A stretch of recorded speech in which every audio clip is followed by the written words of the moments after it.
I just told her, I never said we deserve to win. I said we can win. Now it comes down to I blame myself. I jumped off sides and they scored on that drive. We should probably get a stop right there, and that might not be, they might not even get that first 7. You know what I'm saying? The key is we got to make these guys earn to beat us. I think overall we're playing better. We're not playing great yet, but we're playing better. I think it's night and day the difference on how that defensive line is playing, how the linebacker playing. People are getting experience.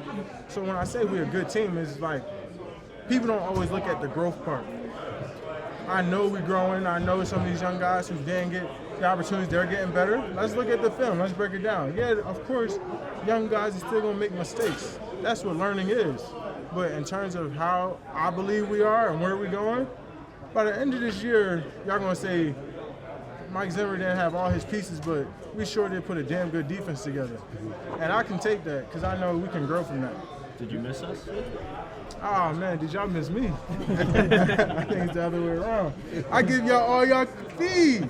Y'all need me. Don't confuse us with Rex Ryan and those guys. Nah. I see y'all.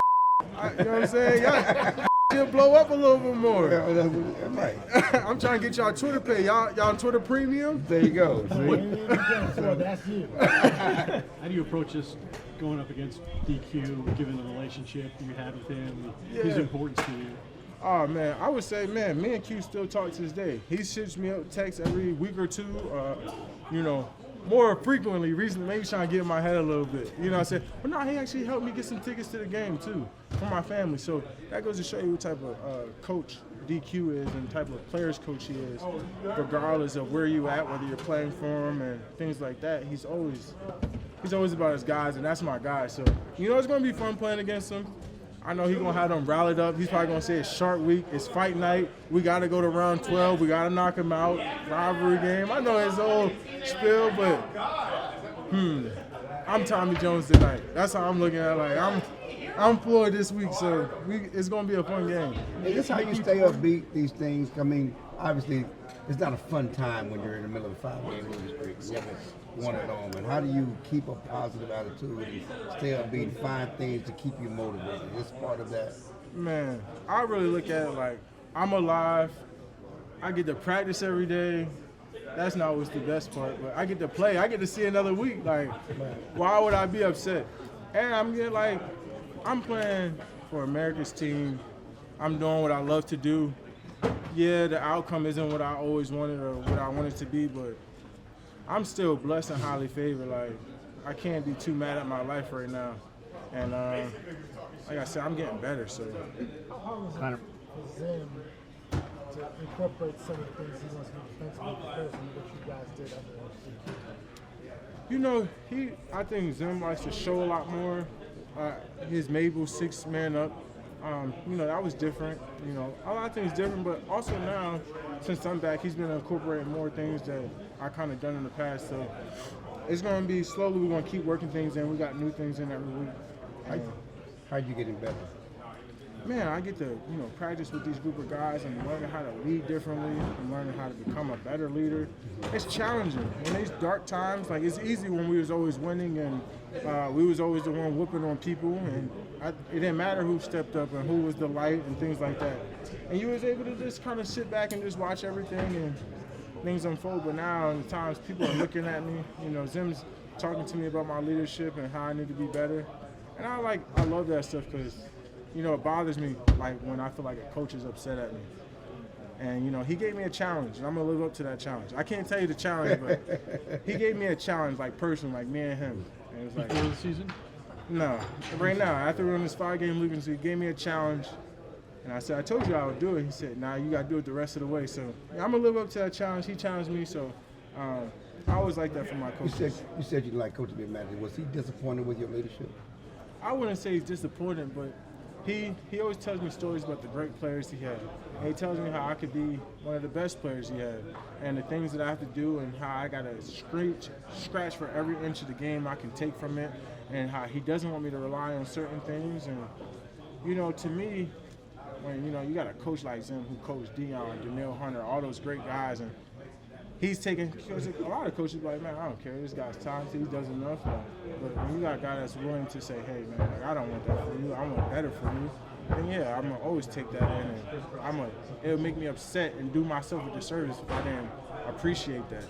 You know? James said he's not going to be on social media. How come you don't take that approach? LeBron was on social media for 20 years. Okay. So what are you saying? I've been in the league for 4 years. Now he's getting on social media. 4 championships later. LeBron was on social media when he won an NBA title. What are we saying here? So in 20 years, you'll be like, I can't do this anymore. I might be done with the media in 20. You won't even know who I am in 20 years. I might have a beard and bald and be on a beach somewhere. You know what I'm saying? 20 years? What? You gonna be fat too and all that? Yeah, LeBron also tweeted 6 months ago that his son was better than NBA players. Like, you know what I'm saying? Or did you say he was on Twitter then? You know what I'm saying? Like, we can't play that type of game. There's a bunch of Amon St. Brown has his podcast. Why don't nobody talk about his podcast? Like, there's a bunch of people doing podcasts. Don't bring that about Micah Parsons to podcast. Like, Travis Hunter. yeah, come on, Travis Hunter. Maybe your podcast He's is going just up for more- Heisman. Maybe your podcast is just more exciting. Hey, sometimes. That's what you get paid, right? That's why you get paid the big bucks. I don't know everyone's contract, but I get paid pretty well. Micah, that Monday after the Eagles game, you made the comments about Coach McCarthy. He said that you guys talked. What was important for you to iron out with him in that talk? You know, the most important thing is obviously how much respect and love I have for Coach McCarthy. Obviously, you never want to kind of throw shade or anything like that on your coach, but I think, like anything, him understanding the importance of, I'm always going to be a player's guy first, right? I'm always going to think about the guys around me before anyone, because that's who I go to war with. You know, those are guys that's leaning on me and I'm leaning on them. That's how we feed our family. So, you know, that's kind of like what I wanted to get across. But we like hashed it out. It was all good and gravy. When you look back at the comments, especially like the stuff about his work ethic, is there anything you would have changed if you could have gone back? to that Yeah, I moment? should have elaborated on that a little bit more. Obviously, when Jory or you know, talked about here. So when I'm talking about here, I'm thinking of Dallas Cowboys. I have no reference. I was in middle school or elementary school when Mike McCarthy was at the Packers and other teams like that. So obviously I have no relevance from that. So when I'm talking about here in the Dallas Cowboys and what was accomplished the most, you know, I'm thinking about the guys and I've only ever been here. So, you know, obviously no disrespect to his career and what he's made for himself as being one of the most winningest coaches, because, you know, I could have just done better. I was angry and I just didn't finish. I wasn't as thoughtful as I usually am. And, you know, I didn't think people would take that context the way it was. So that's on me. I lost and I didn't want to finish and I was trying to hurry up out of the locker room. So next time I'll be very more careful about what I say. So, you know, that's my apologies. You talked about how that's above your pay grade, his job. Do you want Mike McCarthy back next year? You know, that's, like I said, that's above my pay grade also. You know what I'm saying? Mike McCarthy's always been good to me, always been a good coach. He won me a lot of games in here, and I had a lot of success with him. So, you know, the coaching stuff, I can't really control that, you know? You know, you asked me the same thing about Dan. And then if someone offers Dan a lot more money, where he going? A better opportunity. So everyone, you know, it's an opportunist business. You see it in players, you see it in coaches. So it kind of is what it is. You don't really have, you know, a thought. You don't really control anything. Michael, when we talked to you in Oxnard, a lot was made about how Zimmer's using you in different ways. Do you feel like that's been limited because of all the injuries to all the other defensive ends and how much? Yeah, I wouldn't say it's limited. I just think it took time, right? I was out for 4 or 5 weeks, and you know, we had a lot of stuff in. I was doing a lot of things, but also I was on a limited snap count too when I got back. So obviously, I'm doing a lot more now than I was. How tough has this been part of your coach? I mean, you 12-5, your first 3 years here. That's all you've known. Certainly been at Penn State. This whole losing thing and dealing with this, and you know, when you lose, everything you say gets scrutinized. How tough is that part of your? I mean, is that part of your coaching, understanding the losing and being able to deal with that? I mean, I would never understand losing. I can't understand it. I've always ever been a winner, but you know, I don't really think like this is like a blessing in disguise, because, you know, what type of, it's just real hard being in that dark time. But like I said, man, learning how to become a light, learning how to do things right even when things aren't going right, those type of things, I'm glad I'm kind of going through this, because I'm learning a whole different level of the business, the spectrum of like when things aren't going right. And then you kind of see the flash of when you're winning, no one cares what you're doing. Now, when you're losing, everyone's reflective. Oh, he all he cares about the podcast.